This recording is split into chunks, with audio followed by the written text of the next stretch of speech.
네, 안녕하세요. 네오젠 과학학원에서 화학 B반을 맡고 있는 박세진 강사입니다.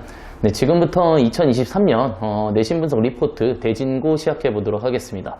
그래서 이번 대진고 같은 경우에는 시험 난이도가 좀 상당히 쉬운 편이었어요.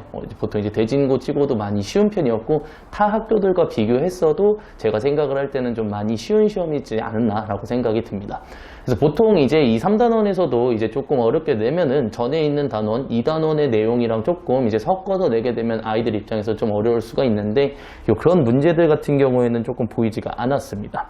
그래서 굉장히 조금 기본적인 개념 문제들과 그 다음에 이제 고3 기출 문제에서도 기출 문제 위주로 내기는 했었지만 그래도 좀 난이도가 쉬운 문제들을 냈었기 때문에 아이들 입장에서는 좀 시험을 보는 데 있어서 좀 기쁘지 않았을까라고 생각이 좀 들어요. 쉽게 풀렸었기 때문에.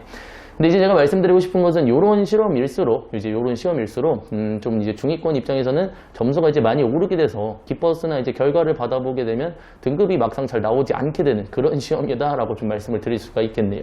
그리고 이제 최상위권 같은 입장에서도 상당히 많이 아쉽죠. 요런 시험들 같은 경우에는. 왜냐면 이제 본인은 이제 공부를 많이 해서 이제 어려운 문제들을 풀어보자 이렇게 단련을 하고 왔는데 막상 학교에서 시험 주는 문제를 보니까 다 너무나도 쉬워. 그죠? 이제 너무나도 쉬우니까 이제 그날 컨디션에 따라서 이제 한 문제에 따라서 이제 등급이 이제 갈 수도 있는 그런 상황이 좀 오게 되니까 난이도가 많이 아쉬운 시험이 아니었을까라고 생각이 듭니다.